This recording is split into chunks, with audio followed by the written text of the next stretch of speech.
How do you make that role less about just greeting someone in store and directing them to product, or just pairing orders that were ordered online and having them shipped? We're turning our store associates into warehouse managers. And so redefining that role of the associate will be one of the important ways that talent is attracted.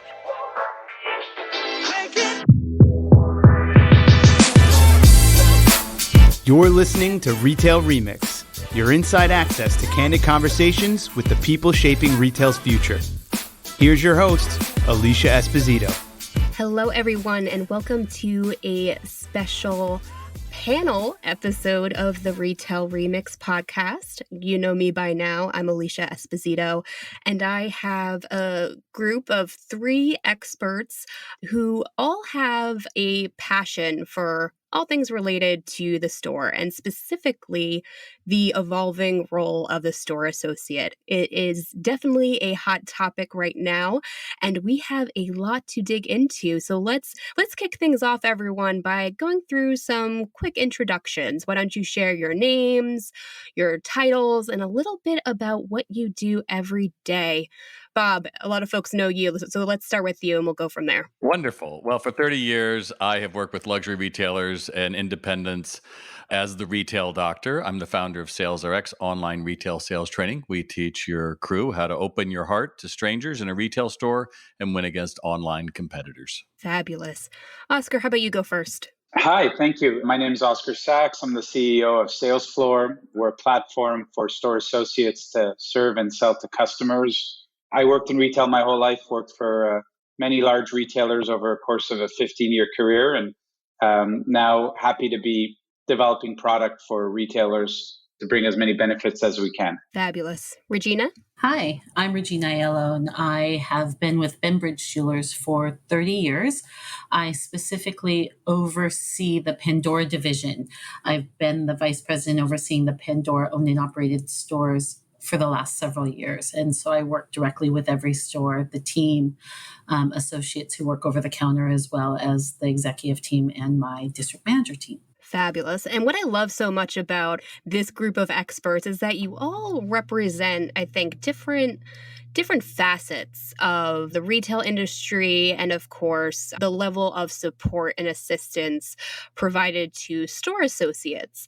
And I think it really ties to the bigger trend or topic I would love to hear from you all about, but I think, Bob, this first question may be most pertinent to you.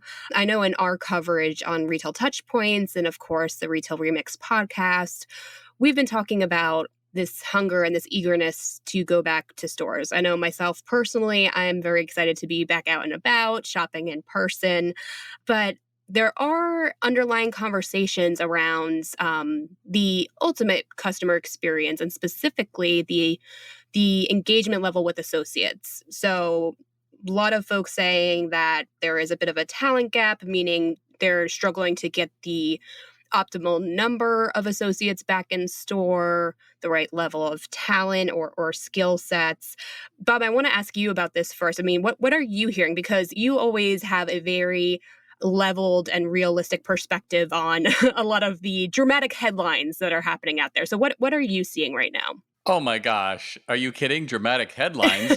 I guess the department stores aren't dead. Oh, I guess we have to move on. Oh, wait. Retail apocalypse. Yep. Wait.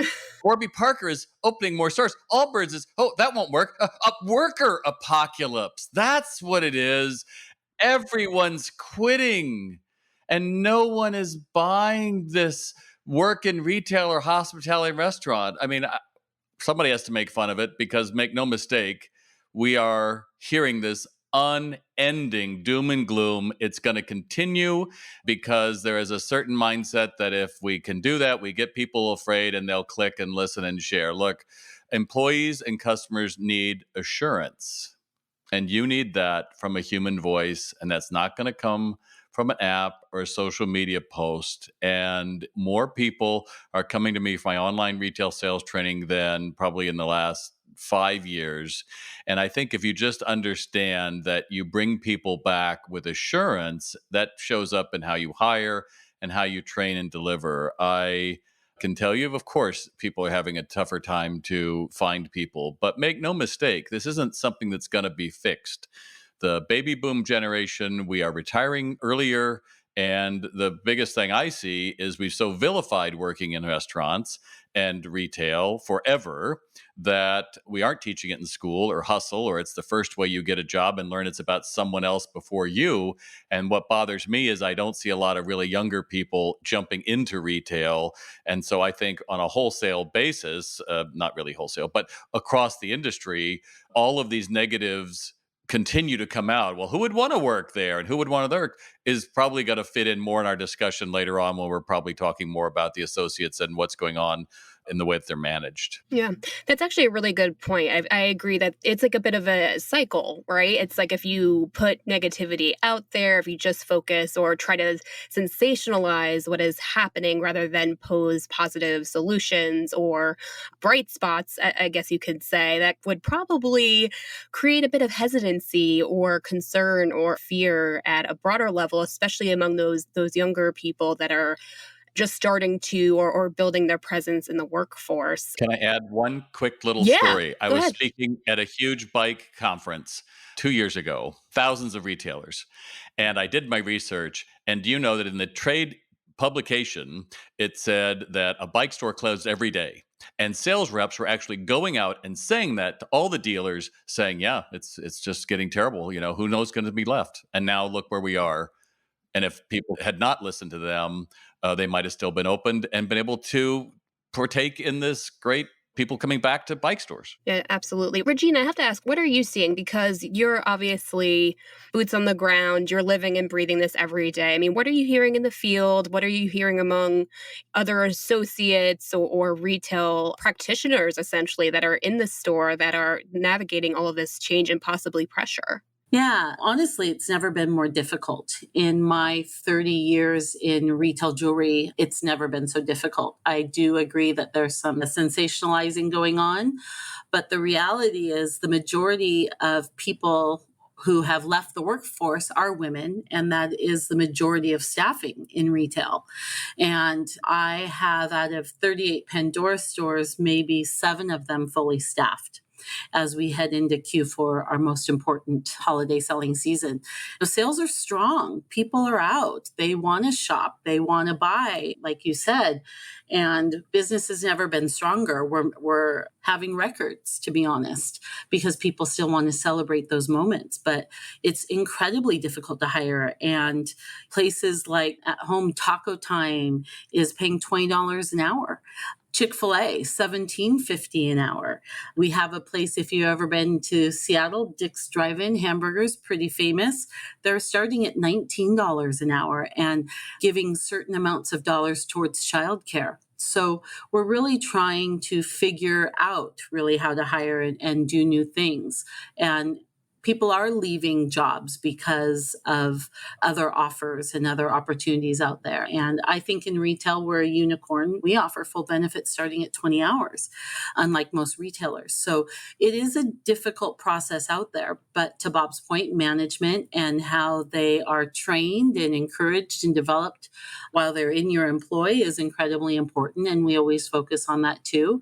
So we're taking this month and really trying to staff up those other 30, 31 stores. I have one store that does strong business and is operating on 5 associates, and normally they have 15. Yeah, those numbers are pretty staggering. And I'm glad, we're kind of organically going into this topic of what is happening at the corporate level, and then at the management level to support and empower associates to be successful, because I really do think that's a very strong connecting point, a very strong driver of associate confidence, engagement. It's all kind of connected, right? And ultimately, the value of the associate is that they're that connecting point between the brand or the business and the individual customer or the specific community. They're that driver of trust, relationship building. They really bring that community element to life.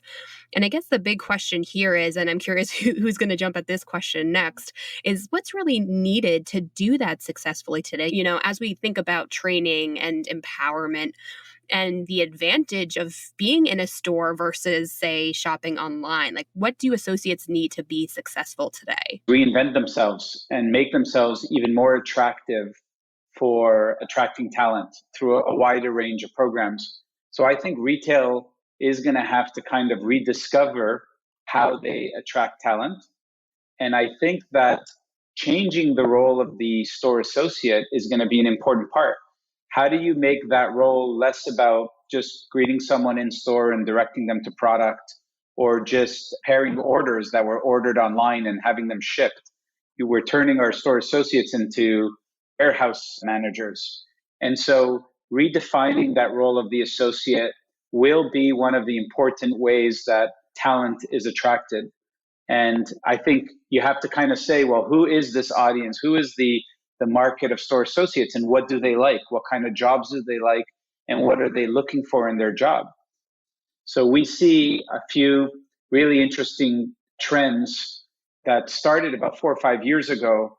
And of course, the pandemic really just accelerated what was the omni-channel strategy of a retailer.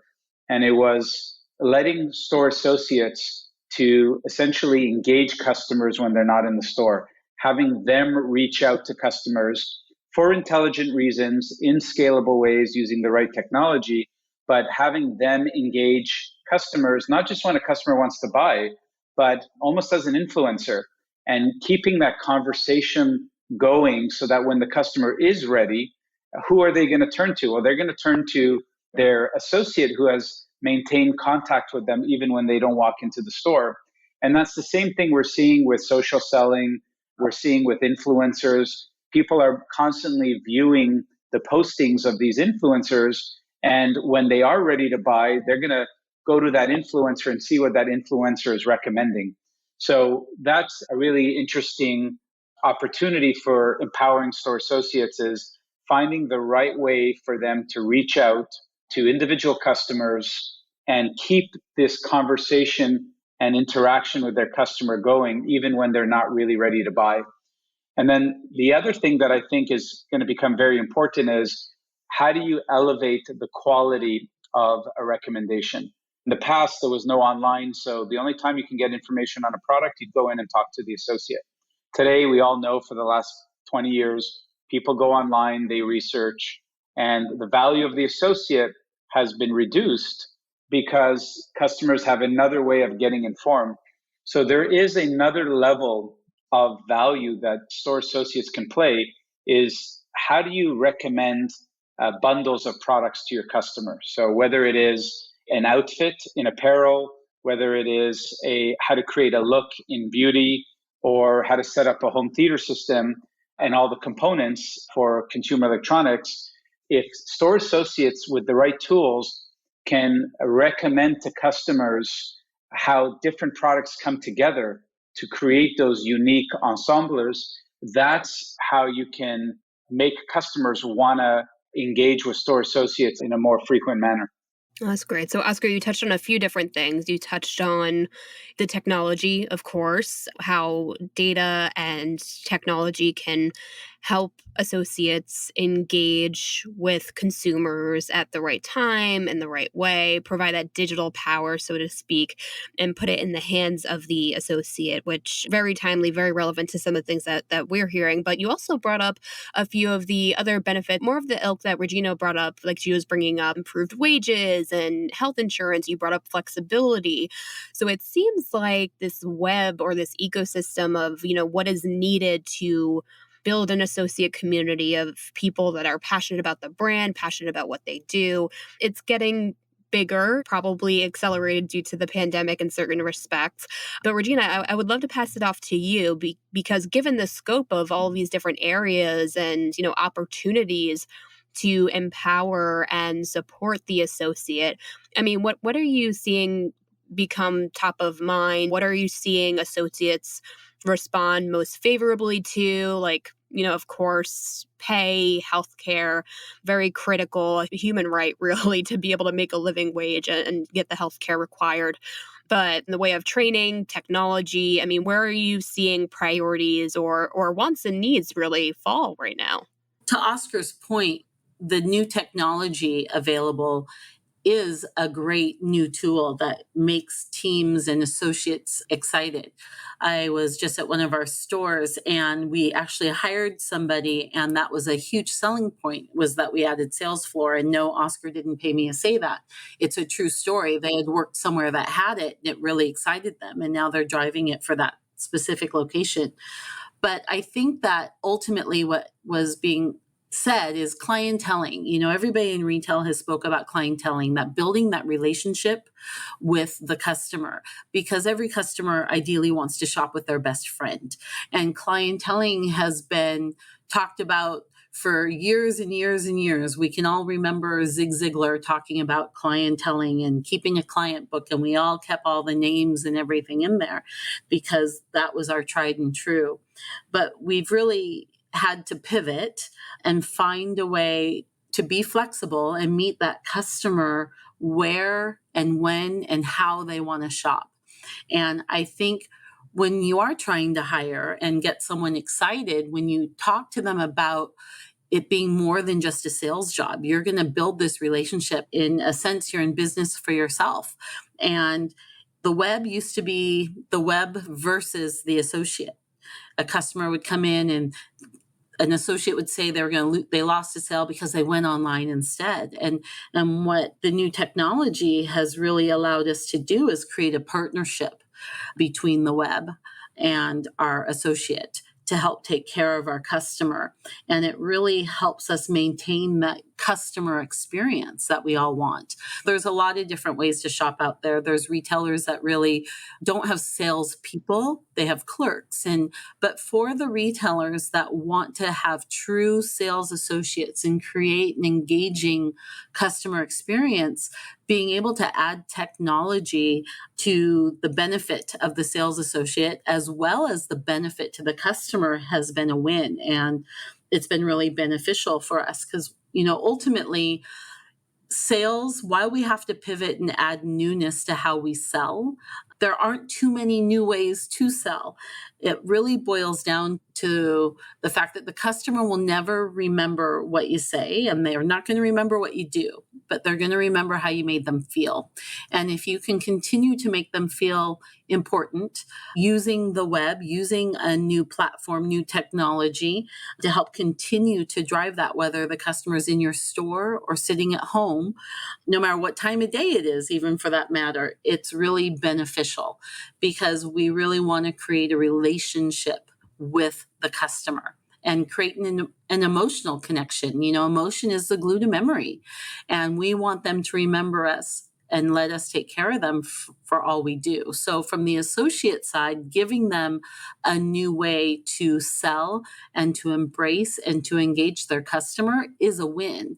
And we have added that conversation when we are hiring because we want our associates to know they're driving business and it's business that will benefit them also. I love that. I love that anecdote that you just shared, that the technology was the sticking point or the differentiator, Regina, because I do think that that is something that a lot more people are thinking about. Like, what is this brand or retailer going to provide for me to help me not just do my best work every day and feel supported, but also create inroads or opportunities for me to progress and be better over time. And Bob, I know that this is a big passion point for you. So, what are you seeing in the way of wants, needs from the associates, and how can retailers best meet those needs and close those gaps? Because I do think that this engagement opportunity is significant right now. But you tell me, what are you seeing? Well, I was training, 6 or 7 stores in Alexandria, Virginia last Wednesday. And I'm telling you that the people that are engaged enjoy their job. They don't look down on it. And more importantly, the speed of the leader is the speed of the group. I think we have the illiterate leading the illiterate on many sales floors these days. People who never trained, who never sold, are giving training when we value every guest. What does that look like? Oh, we're going to be like Apple. No, that's Apple. Oh, we have the Disney way. It's like, have your own way and then make sure that you hire people who are trainable, who don't look down at it. There's a very big generation difference here. I got out of the house when I was 18 because I wanted to make money and get out of my parents' house. there's a plenty of people that work now that do not need the job like I did. So the idea of hustle and all of that may not be the same, but I think the winners and losers that I go back to a Lululemon who I discovered 10 years ago, and every Sunday night they would get together and plan goals with their employees, had nothing to do with sales numbers, and it was always about you got to be better and all of that. Well, look at the culture that they have built, because I think people quit managers, they don't quit brands, and we've got to get out of this mindless task that we're just going to glom on. My gosh, the average sales associate, manager, has got like 7 or 8 apps they're supposed to be telling them what to do. And we're pretty much shutting off their mind and saying, become a robot, when we have the smartest, most hopeful generation out there. They are out there wanting their minds to be engaged, which is why do they go to their boyfriend, girlfriend, which is their smartphone? Because, hey, I might win the lottery and someone likes something. And we have got to find a way to engage the mind. And I think that the associate has been elevated. I'm sorry, I don't think everything on the web is right. I think me going online to find a car seat and there's 500 versions is overwhelming. So when I walk into your store and I say, do you have a Model X53 that I saw on a blog? And the employee says, no. Well, shame on you, because all that person wanted was a darn car seat. And all you would have had to say is, oh, well, I don't have that, but would you be interested in something similar or better? Sure. But we don't train that. See, we don't engage the mind. We don't make it being brilliant on the basics. And like Regina said, yeah, there's not a lot of differences in the way to sell, but most people would never want to admit they were a salesperson. Most people won't even call it sales training. And we say it's okay if someone comes in, if they buy it anywhere, we're happy. Look, a business exists, a retail business exists. 60 or 70% of whatever you carry is carried by somebody else, or it's something similar. All it exists to do is to sell the product at a profit enough to keep the organization going and to keep it growing. To say that we got likes or we did this doesn't matter. And that's honestly why, Oscar, when I first met you guys at NRF with Salesfloor, I love the whole idea. I have a client who uses you, and what she appreciates, she's an apparel retailer, and what she appreciated is that she can now actually go into the guy's closet and do a closet makeover at 10 o'clock at night when the guy gets off in Silicon Valley. And those kind of ways absolutely are great. And I love the anecdotal stories. But make no mistake, we have got to understand the parties in the aisles. If you aren't curious why today, to that young woman, young man, walk into the store to get the guy, to get the girl, they lost 50 pounds, they won the lottery, whatever, if it really does become order fulfillment, then no wonder, as Oscar alluded to earlier, we are making these poor people into warehouse managers. And it's easy to manage tasks. I won't kid you, it is hard to manage training. Training cannot be a one and done. You know, I was at a conference and a big retailer you'd all know, they were so proud because they had a 45-minute training video that everybody had to see once a year. And I'm like, you don't get it. You really don't get it. Because training is something we do. And I think everybody on this call would agree with that. But the human touch is what will own the future.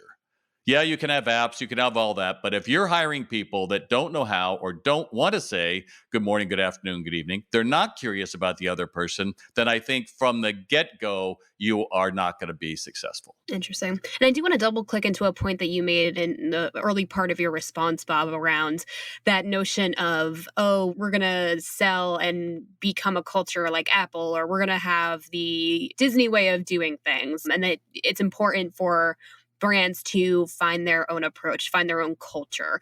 And I guess my follow-up question for you there is, how do brands go about doing that successfully, and how can they carry through that overarching mission, those overarching values, and ensure that it's carried through in the tactical elements, in the conversations between management and associates, in the training? This is probably in its own episode, but I'm kind of putting you on the spot there. This is a mini series on Netflix. Is that what we're doing here? That's exactly it. That's what we're launching. Yeah, you had asked so much there that I was like, yes, I can speak to that and that and that.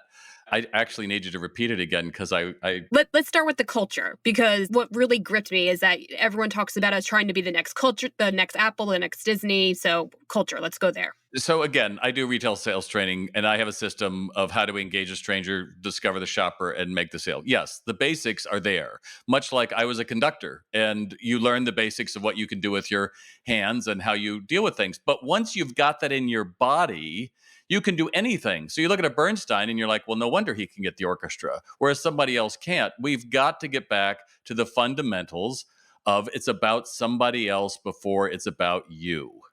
I don't care that your feet hurt. I don't care that you don't like Christmas music. I don't care that you're worried about COVID. We've got to make somebody else's day before they're going to make ours. And that's a huge mind shift for many people, because if you look at the entrepreneurs, the people we look up to, almost everyone comes back to what they learned in retail. Hammett Handbags are one of my clients. Tony Drockton says everything he learned about being a great CEO, he did from working on the sales floor of his dad's store in Ohio when he was in his teens and 20s. We aren't recognizing that this is the future, and we are still looking for the easy answers. But I get it. If I'm supposed to have 15 people in a store and I've got 5, you're going to think twice about holding them accountable. But this generation is the one most wanting feedback, most wanting to know what the guardrails are. Just tell me how the game works and I'll do it. I think most of us don't know what that game is. We don't know what success looks like. And then we just let people do whatever they want. And I think it just breeds more of indecision. When you look at some of the best brands that are coming out, they have a very strong culture.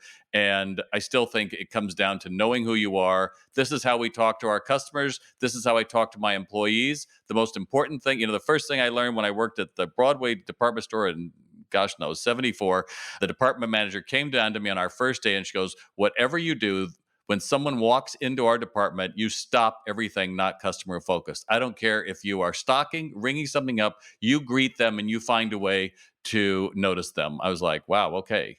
How many, if we were to poll 100 people in a store, do you think ever even heard that?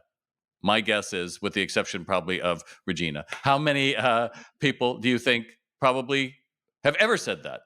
Because it's about fulfilling the tasks. And I'm afraid I'm going to use up all your time. So I hope that gives you some idea. No, absolutely.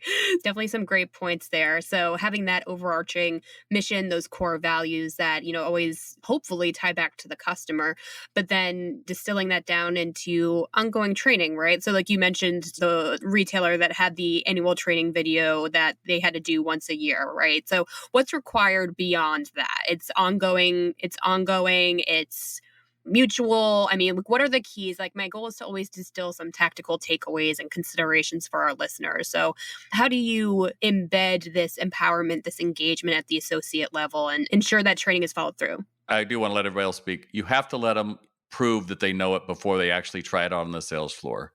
If you think of a ball player or musician, you don't just pick up the instrument and suddenly you're perfect. You have to learn it, but then you have to practice it. A ball player, a musician, you think of anyone, an actor, you can't cut that out. I'm writing a blog about the importance of waiting between training, that you can't just train the mind like it's a Netflix. You've got to take a little bit, make sure they understand it, get a chance to meet with success, hold them accountable to use it at the most basic level, and then move on. But I think we still, if with that mindset of just get through it, which I hear more and more with retailers, or they don't value it. They don't want to bring anybody else in because somebody's job gets it, but they've never actually sold anything, so they don't really understand it.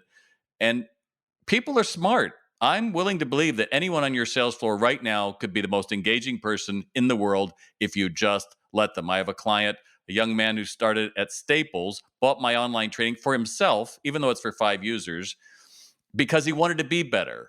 And now he's finding that everyone's coming back to him. What are you doing differently? A little learning goes a long way, but we've got to value the learning to begin with. Don't you think, Alicia and Regina and Oscar? Yeah, can I jump in there? Yeah, I think please. well, Bob, I agree with a lot of what you're saying. I think there's a couple gaps there. One is, I think that first off, it starts with hiring. And what are you looking for when you hire? Because I believe a lot of people overlook some of the untrainable elements of what what characteristics someone should have. I always look for someone who learned what they should have on the playground when they were in kindergarten, because I can't teach that. I want to hire that type of person to begin with. But I agree with training, and you can't leave a gap. However, it's not just you train on Sunday and then you don't want to wait too long for that next monthly meeting. There's a whole gap in there called coaching. And that's incredibly important. And that coaching happens every day. And there's a difference between training and coaching. And that helps that associate gain their confidence. As you said, they need to be able to execute it on the floor and be held accountable. You're right. But I also think that we need to help them realize where they're lacking maybe in performance as opposed to telling them. And that's a really important step to engaging and retaining an associate. Our teams always try to grow and develop every associate on some level, whether they're part-time, full-time, whether they want to stay with us for 5, 10, 20 years, or whether they're staying with us just while they're getting through college. Many people have graduated and decided to stay with us and go into management. And I think that if you really engage someone throughout their journey, their associate journey, their employment journey, that you will get great results. So I just want to make in my opinion, there's training and there's coaching, and you have to have both, and there is a difference. Yeah, I think that's a really strong point, Regina, because one thing I'm always thinking about is how retailers can create a culture, create opportunities where those part-time associates do say like, hey, I love this brand so much. Like, I want to see what's next for me. I want to see what's possible. And hopefully that leads to more progression opportunities, maybe to a manager role or even to a corporate role, right? So do you think it's almost like a cycle, like retailers have to provide those opportunities for constant development and progression, and that's kind of the gap right there, like that's not always happening? Absolutely. I think we have to make sure that our companies have ways for them to go up. But I also think sometimes we make the mistake of training managers and not training associates. And by that, I mean training from the ground up is really important. We assume that the managers that we train know how to take back and teach their teams. Are you training the manager, or are you teaching them to go back and train, like a train the trainer kind of progression? And I think that in doing so, you create an ownership and an accountability of making that place of employment theirs. Otherwise, if an associate doesn't feel like where they're working is theirs too, then they can become defensive. They can start to think, well, that manager just wants me to sell more so I can make more. So we have to start from the bottom up and create ownership in order to then grow, to develop them, to create opportunity for them to want to stay and be with us. And that's really important because how they engage with the customer comes from that. If they have that ownership and accountability, they're going to want to create that relationship with the customer. It's going to be beneficial to them, and it's probably going to be fun for them. I have customers that have been my customers for 29 of my 30 years that are still my customers, that are still best friends, that their children shop with me and their children work for me. And I think that making sure that we recognize, I'm going to go back to it, that there's training, which is so crucial to Bob's point, but there's coaching too. And really making sure you're working on the how they should do something and helping them figure out that how, because I think just the tell is not beneficial if we're just in that tell cycle of training. And I would take the other side as well. I fully believe in coaching, but you can't coach someone who doesn't know what success looks like. You can't coach someone unless you know that they have taken your information and done something with it. 100%. 100%. But I think that truly, if we're just going to say every Sunday morning, come in and be trained, and then not watching them execute it and hold them accountable and coach them up, by opening up the conversation to them so that they can realize it themselves, And by that, I mean, a lot of times when we're training, it might be a conversation like, hey, I noticed you with that customer and you didn't show them the additional 2 categories. Tell me about that. That's not necessarily the right conversation. I think the right conversation, because we did train on it and we did set those expectations and we are holding them accountable, would go more like, hey, I noticed you with that customer. You happen to sell them that specific charm. And they go, oh, yeah, he was in a hurry. He knew what he wanted. Great. Tell me what we've been working on. Tell me what we covered Sunday in our training. Oh, well, we covered the fact that we wanted to try and up our units per transaction. And to do so, we're supposed to show 2 additional items. Fantastic. I'm really glad you got that from the meeting. However, can you tell me how it applied to this customer? Well, the customer knew what he wanted. I agree. I saw him come in with a picture of that. However, how could maybe you have followed through on what we learned on Sunday and let them realize it and say, well, I guess when I pulled that charm out for the customer, I could have added 2 clips when I pulled it out. Fantastic. Absolutely right. So tell me what's going to happen with the next customer. What can I look for? I think helping them realize where they're missing with a self-reflection is more beneficial than me telling them what they did wrong. In your example you just gave, I don't think that was self-reflection, but okay. Well, I think I'm that you directing shamed the him into doing what you conversation. said. Didn't you? I'm directing the conversation, but I'm letting them articulate where that gap was. There's a few interesting aspects of this conversation, but just to use an example, I agree with what you said, Bob, that everyone there has the potential. So we know there's potential, and what the discussion is now is how do you bring that potential out? And everyone has, some people call it, have different strategies on how they want to do that. But if we put away the different strategies to train people, coach people, or I take it one step back and I say, how is retail adapting to the changes in the workforce? And I think if you want to unlock their potential, you're going to have to adapt to the workforce. And just look at corporate America, the example we just had with the pandemic. The majority of corporate America still prefers to work out of their home and not work back in an office. Now, just imagine if corporate America is deaf to that and they say, I don't care. You all have to come in no matter what, 5 days a week, exactly like it was before. You're going to see what that mass resignation that people are being scared about.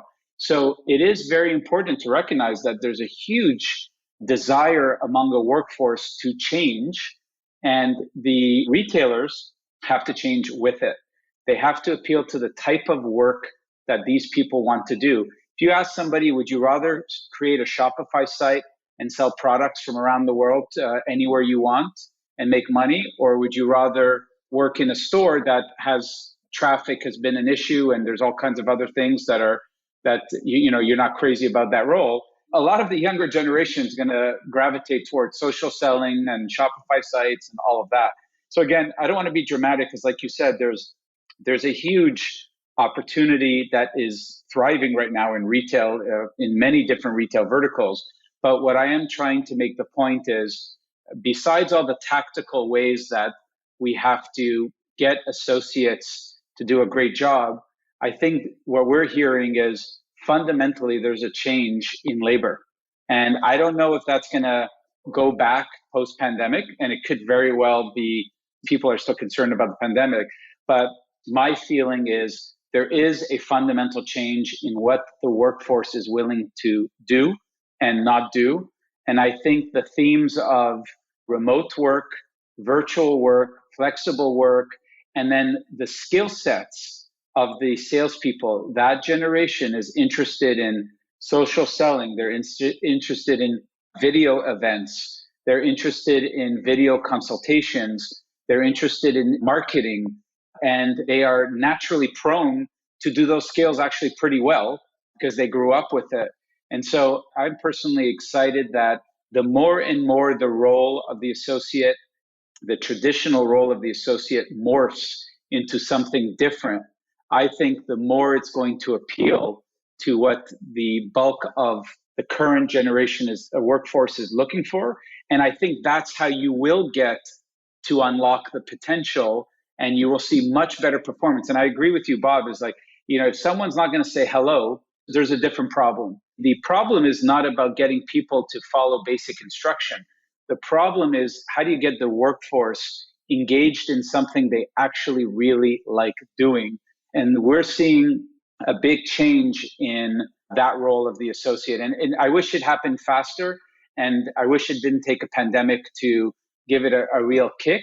But I think that retailers 100%, when they're thinking of recruiting, when they're thinking of retention, and when they're thinking of customer experience, you need that store associate to actually enjoy the work. And it will not be the 50 or 100 years of training programs that we learned in the past that will overcome somebody who just doesn't enjoy the role that he's doing.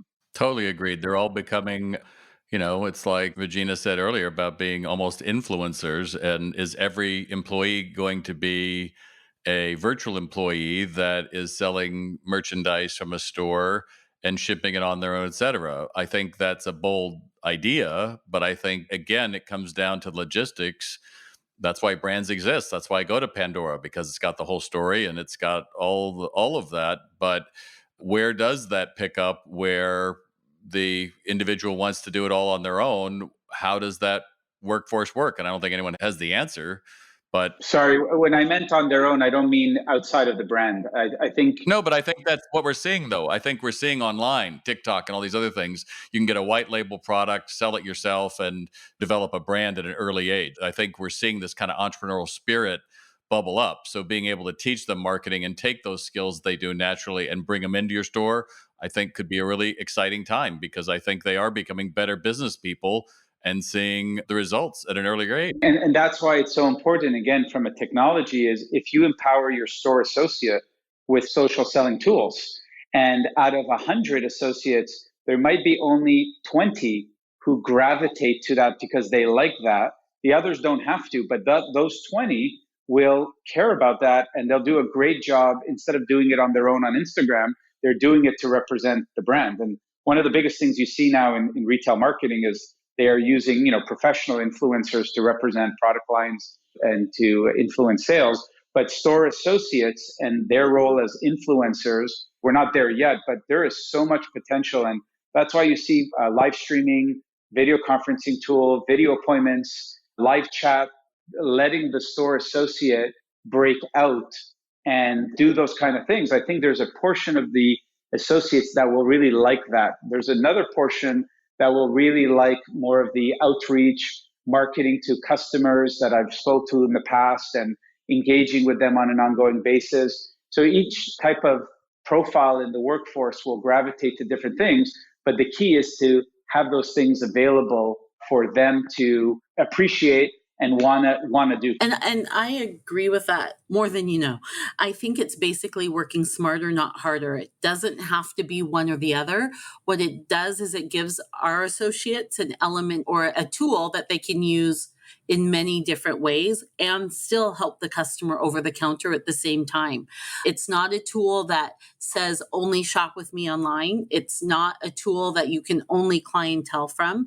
You can do everything from, and I'm not trying to just sell sales floor. But for us, to be honest, we've always been kind of slow to progress. And the pandemic really caused us to pivot. Our website was really meant to drive customers to our stores. It was not meant to just drive that direct business to the web. And when the pandemic hit, we actually had to shut it down because we didn't pull inventory. We really used that website to drive business to our customers. We created a very elementary version of virtual selling before we learned about the Salesforce platform. And then once we learned about it, we embraced it. And what's so beautiful about it is it's clienteling 101. It's working smarter, not harder. As I said, we can send extra emails. We can send extra texts. We can have a virtual appointment. We can create appointments for the customer to come in and when they're more comfortable and take care of them when we know it's a busy selling time. It's really giving, I mentioned earlier that there aren't that many new ways to sell, right? But This is exciting because it is a new way to sell, and it still encourages that over the counter, Bob, to your point, they have to be able to say hello. If they're not willing to say hello in person, they're not going to be willing to say hello on this platform or using technology to benefit them. And once they embrace it all, it's really exciting to be able to use this and still enhance that customer engagement. We have a piece everybody's been waiting for. They've been taking wait lists for, and I got a call this morning begging me to make sure there'd be an asset for it so that they can just send it out to all these customers instead of having to call them all.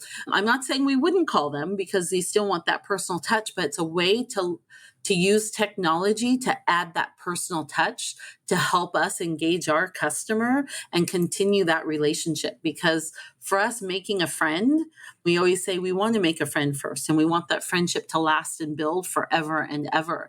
And this is a really great new way that excites my teams. But you're right, it could maybe be 20 people out of my 300 associates. But those 20 people are going to touch a lot of customers and create some good experiences.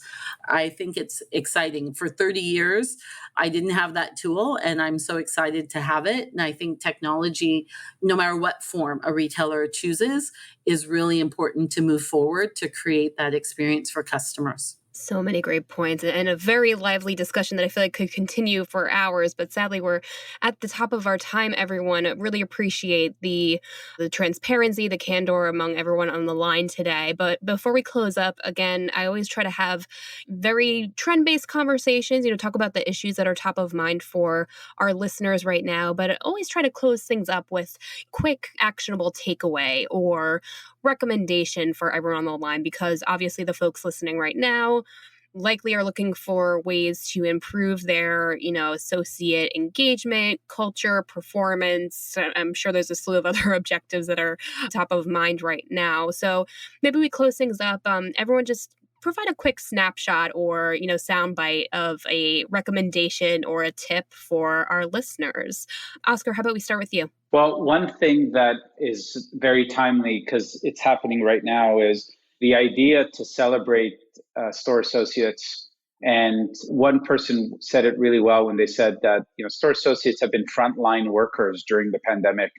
And between having to change everything in the store for safety, the changes in labor, the shutdown in stores, how to deal with customers, how to deal with upset customers, the traffic changes, they really have done an incredible job. And I think celebrating them is, for me, an important takeaway. And we started last year an awards program, regardless of whether the associates were using Salesforce or not. It was industry-wide, and it was kind of like the Ice Bucket Challenge, where people could nominate store associates who have been just doing great things. And we have that awards where we have a panel of judges that review all of the candidates and the submissions, and then there's all kinds of an award ceremony and prizes. So in my mind, I think a nice takeaway is to say we need to first recognize and celebrate how important this role is.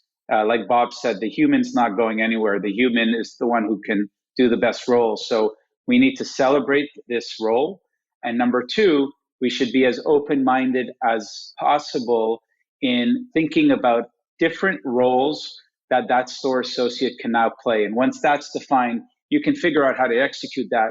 But what are the roles that they're doing today versus what are the roles that they could be doing, which will enhance your customer experience and make it a much more motivating job description for attracting talent. Love that. Bob? I'll go back to my original idea. The human touch will own the future. And if you're a manager and you're listening to this still, I always say listen for the laughs, because if you're not hearing anybody laughing on the floor, meaning customers and associates, then probably something is not comfortable or engaging for both.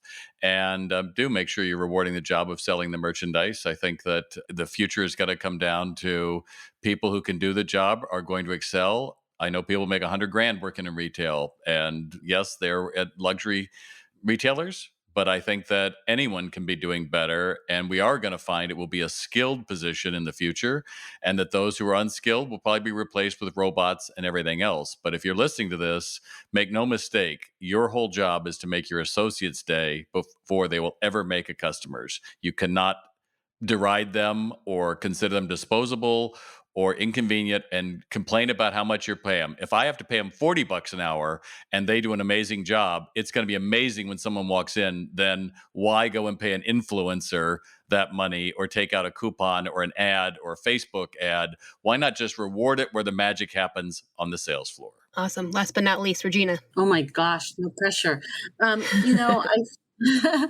I think that it's funny that I'm last because I embrace Oscar's point as well as Bob's point. I think that retail in brick and mortar stores is here to stay, and I'm grateful for that. And I think that the new tools we need, technology we need to help maximize our sales will continue to grow also. And I think we do need to reward sales in either form. And I'm really grateful that we can do both. And we can create that surprise and delight moment for our customers, because you can take care of a customer, or you can make sure they leave happier than when they walked in or when they connected with you via technology. To be able to do that, I think that being able to meet the customer where they are, how they want to shop, and when they want to shop is really an important element to growing our business as we move forward. And I think hiring associates that are excited to connect with a customer via in person or via technology is really something I'm looking for. And I think they'll find their own success and they will enjoy the benefits of their labor. I think we need to move forward with empathy for our teams as we continue to grow out of this. But it's about sales and driving the business. And happy associates in a great environment will continue to do that. And Bob's correct. You want to listen for the laughs, because I will always say emotion is the glue to memory. And if you can create that emotional moment, be it positive or negative, to be honest, and by negative, I mean if it's a sad moment that they came in, keep in mind I'm in jewelry, that they will always remember you, especially when you take really good care of them. And they might want to be in front of you today, but they might want to connect via technology tomorrow. And being able to pivot and meet them in those locations will continue to grow our business. Love it. Such a great conversation, one that could certainly continue. I know it's top of mind for a lot of folks right now, but you all raised some incredibly valuable points and offered some great insights and takeaways for everyone listening right now. So thank you all again so much for taking the time out to join me today. And thanks to all of you for listening to this conversation. Like I said, it's a conversation. We'd love to keep it going.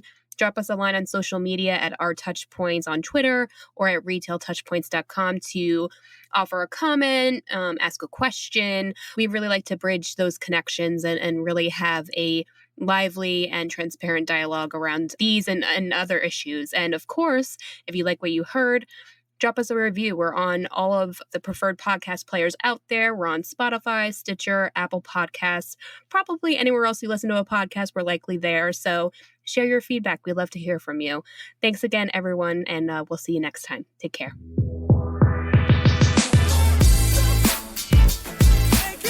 Thanks for listening to this episode of Retail Remix. Be sure to subscribe so you never miss an episode. You can find us on your favorite podcast player. Until next time, keep mixing it up.